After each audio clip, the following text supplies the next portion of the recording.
You're the example of when you got sick, right? And then you come on and you say, hey, this is what I did and blah, blah, blah. And hey, it helped me, right? That's all you did. Yeah. Now, it's how nobody sees that moment. If the world is in such utter despair from a disease or whatever you want to, is killing everyone. Now let's say it wasn't that, and we didn't have the news. You just heard people go, "Oh my God, everyone's dying, everyone's dying," and they're like, "Well, what do we got to do about it?" You have to get a shot in the neck. You got to get the shot. Well, is there any other? No, there's no. And then out of nowhere, someone goes, "Hey man, I ate this plant." I'm not saying no. I'm just telling you, I ate this plant. And it was this berry. Actually, it kind of tasted gnarly. I ate the berry, and then I did like 10 jumping jacks and fucking stood out in the sun for an hour. And I don't know which of the remedy, but it helped. You think one person will go, whoa, what did you do? Not one human being. And when you saw the vicious attack. Well, it was a coordinated response. It's like, it's very clear why they did it. They did it because I said that I got better and I wasn't vaccinated. Dude. And I got better quick. And they were mad. And so the best thing they did, the dumbest thing they did, was say I took veterinary medicine. When they're talking about a drug that is in the World Health Organization's list of essential medicines. It's like they've had billions of prescriptions, not like 100,000, like billions of prescriptions of ivermectin. I got so pissed at some of my heroes, like, you know, Terry Bradshaw, sorry to bring up his name. I can't look at him anymore. He's on Fox, what did he do? NFL, and he's like, I mean, let's face it, they're horse pills. I'm like, oh, dude, they bought you too? He just didn't know. He doesn't know. He's probably one of those guys that's scared of the disease. He's an older guy, and they have a heightened level of anxiety when it comes to this, and they think that people are being irresponsible. That's what they really believe. He just is misinformed. That's all it is.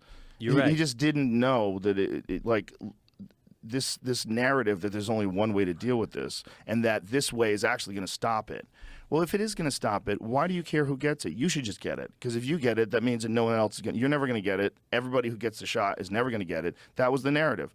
That was a lie from the beginning, and now we're realizing that it was a lie. Everybody realizes it was a lie now.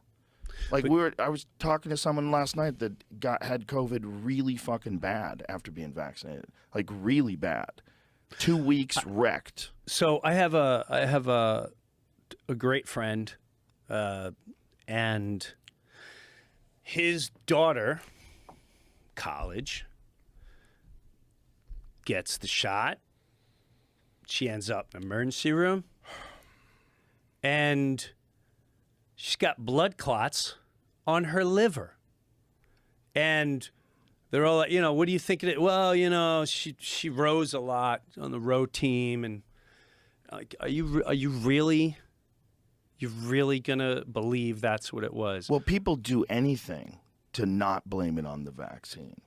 Like when there's an injury, like people want to find all sorts of other reasons. If there was any other thing that came along that was a new, novel remedy for things, and then there was this host of side effects that were attached to it, people would want to be investigating those side effects. But because this thing came along during the pandemic, and what Robert Malone talks about, where you have one solution that's presented to a problem that's isolating society, people are literally trapped, and this one thing is offered up as a solution. And anything that's opposing that gets attacked, because everybody does the work of the propaganda machine. The regular people do that work because they genuinely believe that you're a knucklehead if you don't go and get vaccinated, and you're going to fuck this up for everybody, and we're never going to get back to work. So they have that in their head, and that's their narrative. He just never looked. He's an old guy. Okay. He just probably wasn't looking into it, and he really thought that he was probably doing the right thing, encouraging people to go get it. I get that. You know what I'm saying? I totally get that 100%.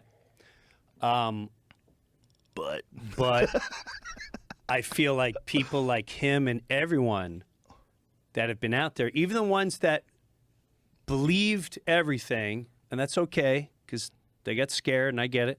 Yeah. There's still ladies on air. There's still masks on planes. You can tell they're scared. That But they're shit's so scared. exhausting. They got them.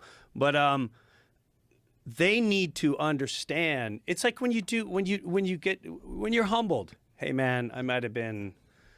Maybe I shouldn't have said that. Yeah. It's all cool. I don't. But I guess by their actions, I still feel it. But what makes me crazy isn't that a well orchestrated, marketed, funded way to murder? At the end of the day, like to purposely keep people from getting healthy and actually stopping people. What if your mother that's your angel in your life, and what's being forced and threatened and ridiculed and shamed is that child or that husband, and they do it, and the people that created all this, let's not pretend they don't exist. The people that created this, they knew exactly what they were doing because they planned this in steps. You're not that smart to pull this off without really putting a lot of logic into this. And to me, that's murder. I don't know how you explain it in any other way.